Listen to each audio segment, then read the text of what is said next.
Hello everybody and welcome to a scene change. It looks beautiful from over here.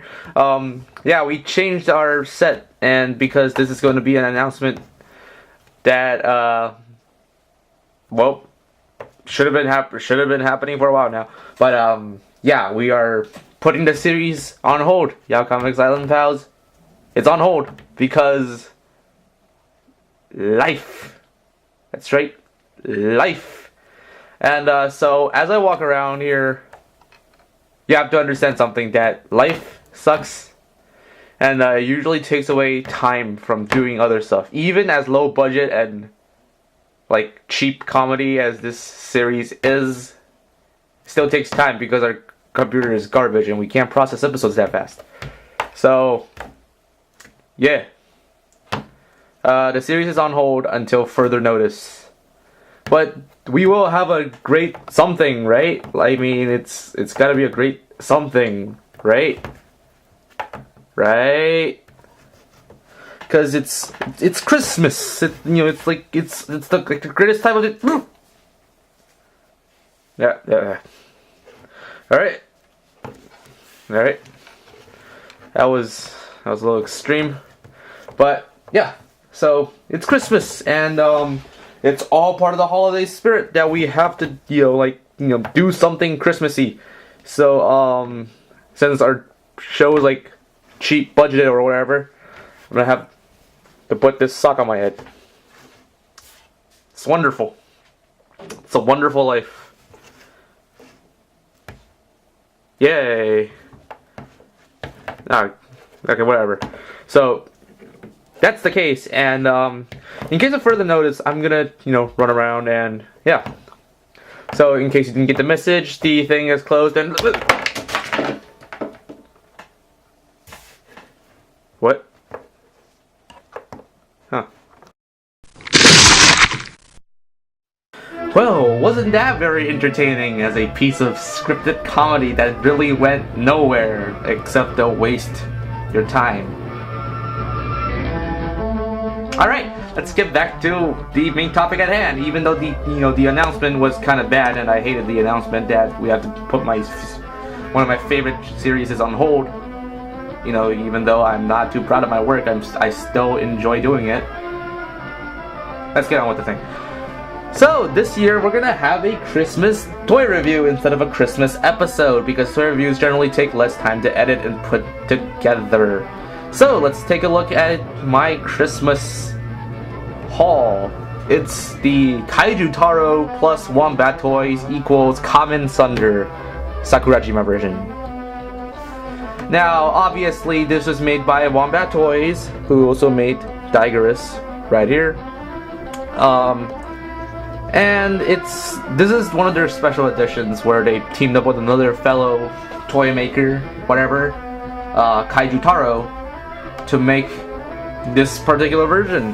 The mold was already there, they just gave it a new paint job and released it as a more limited, in a more limited quantity. So, let's get on to looking at the figure. Alright, let's take a look at the detail and the paint job. Let's get stronger out of here. So let's take a look at how Wombat Toys sculpted this one. Obviously this is one of those other Pachimons that, Wombat Toys is so famous for making, like Digerus here, and of course there's also a background information of a little bit to this one.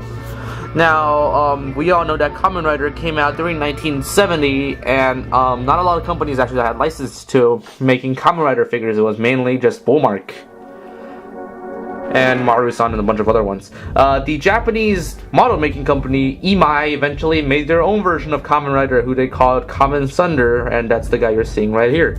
The original model of him came with him in the kind of like a squatting position, like when he's trying to mount his motorcycle or whatever. And it came with his motorcycle. Of course, this version is just a standalone figure meant to replicate the looks of an Ultra Hero series or a Rider Hero series figure. So obviously it doesn't come with a motorcycle, like, at all. And the paint job here is obviously off, but there is a reason for that, which we'll get to when we talk about paint jobs. So let's take a look at the detail first, as long as the camera will zoom in and not zoom in on the stuff in the background. Like I said. The helmet sculpt is actually pretty good. While these two teeth or whatever pincers should be sticking out more. They actually did carve out the part that's supposed to be thin air, but they never cut that part out, so it looks kind of weird. But the original design did call for that these two be stuck out here like, an ant's jaws, and this part and this little triangle thing right here should be empty. The muffler is there, and it's on the back. Obviously, the color is not right. If you've seen Kamen Sunder at all, then it's not right. The chest pads look great. They are not the original design for the chest pads as seen on Kamen Rider 1 over here. Oh my god, like the color actually looks right with this kind of lighting. It's not the correct, or it's not the official version, but this does capture the way it was presented in the model kit quite well. I don't own the model kit. It's really rare. It's one of those children's toys of the 70s, and it's really hard to have them survive this long because kids don't take care of their stuff. But whatever.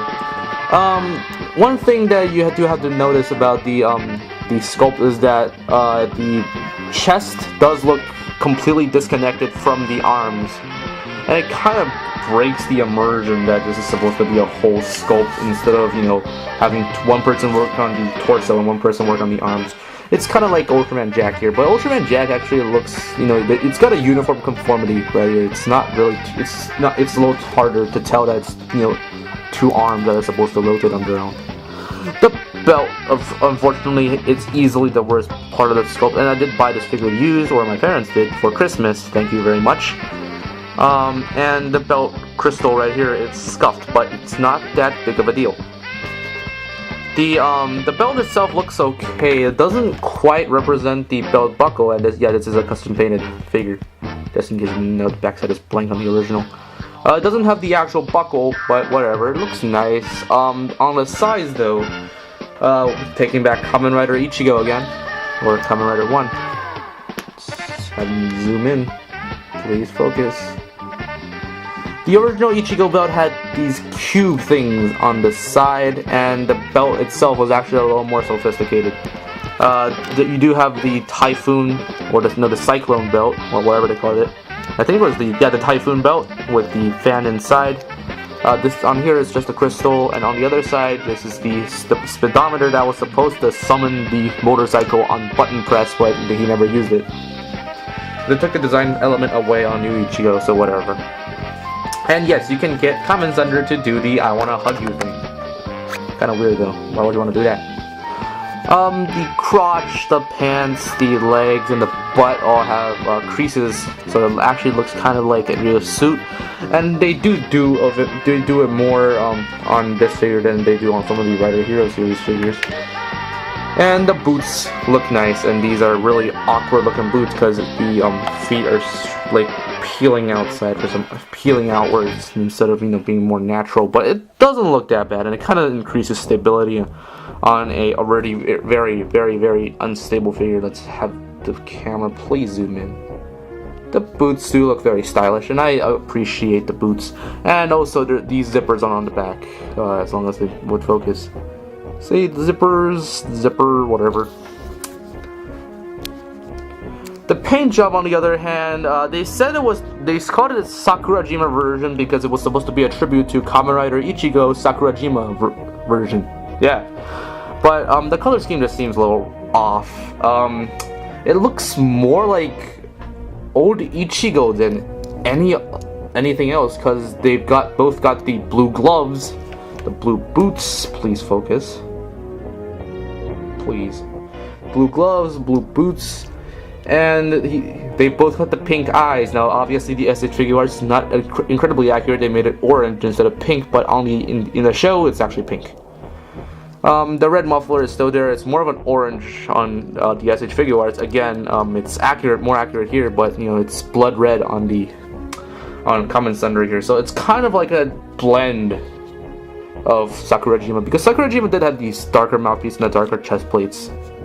But whatever. It looks nice either way, and I think the paint job itself is generally well done. Some panel lining details are missing though. For example, on the scarf, the sides of the scarf are not painted. And on the stripes here, the panel lining is a little off, but that's not a big deal. It still looks good overall. One problem I do have with the sculpt is that Thunder here is leaning backwards, so you have to keep the arms out like this. And if you try to keep it, if you try to keep the lines connected on the top, whee! Alright, let's get the scaling of the figure. Obviously, this is not a Bandai product, so it doesn't necessarily follow Bandai's 6-inch scale. So let's start off with an Ultraman, Jack. Now obviously Ultraman Jack gets towered because he is in the 6-inch scale and Kamen Sunder here is in the 7th-inch scale, so obviously it doesn't really work. And let's get his arms out, otherwise he's gonna fall over on me again. Similarly to the Ultra Hero series, the Rider Hero series do not fare much better because Stronger also gets towered over. In fact, his antlers up here barely reach Thunder's eyes, which is kind of weird.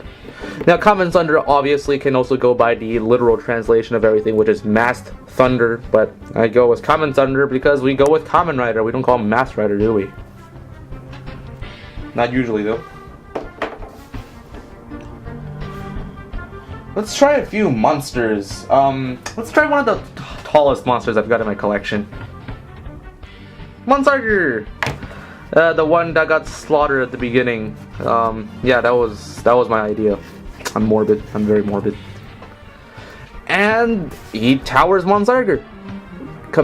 They are basically the same height, because if you count the antlers up here and the horns up here, they are basically the same height. The Monster is like met his match for once, like, ever. Obviously, Tyrant's gonna be taller than this guy, but Tyrant is one of those Ultra Monster 500 DX figures, so that he doesn't count.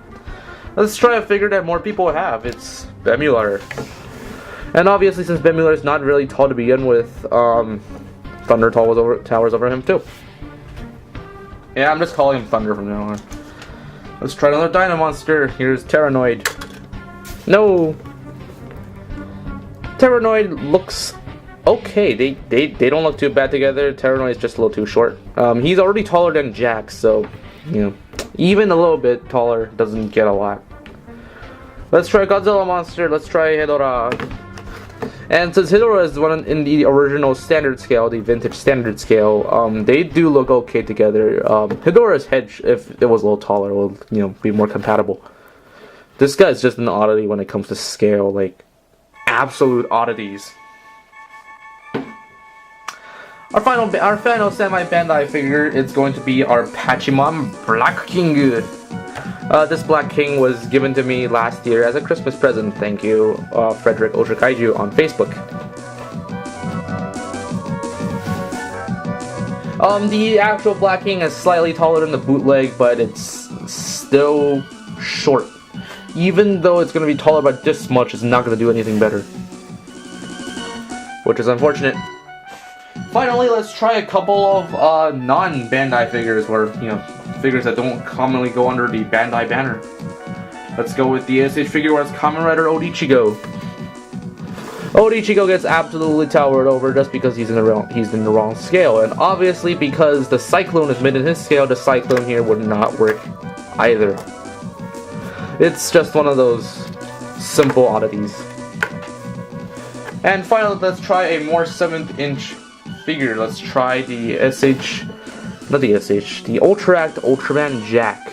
Let's straighten out his legs. I haven't posed this figure in like months upon months upon months. Jack actually fares a good deal better. He is a much taller scale, obviously. But he's still not as tall as Kamen Thunder, which is okay. I mean, it's it's a different company, different scales, I guess. So let's get him back into his original stance of half-bent knees. Everybody who likes the Ultra Lands, comment below. Meanwhile, I'm gonna try and rescue the toy that fell over. And yeah. So that's scaling. It doesn't look too horribly bad. It's it's an oddity, but you kind of have to expect that. Our last section of the day is articulation, and let's talk about articulation. You saw me move the arms along a lot already, and the other articulation point it has, it's a very, very stiff torso. This guy is made of really, really hard vinyl, and you gotta kind of be careful with it. The vinyl layer itself is a lot thicker than on the Bandai figures, so it's a lot less squeezable even if you heat it up. Just be careful of that. So what's my final verdict on this thing? Yeah. What's my final verdict on the figure? Well, it's a very good figure. It's very good for being a custom work, and I greatly appreciate this figure. The original market, I got this guy for about 30-40 bucks. That's a little expensive, but considering the limited quantities of this particular version, I think it's worth it. I wouldn't go above $60 on a Kamen Sunder though.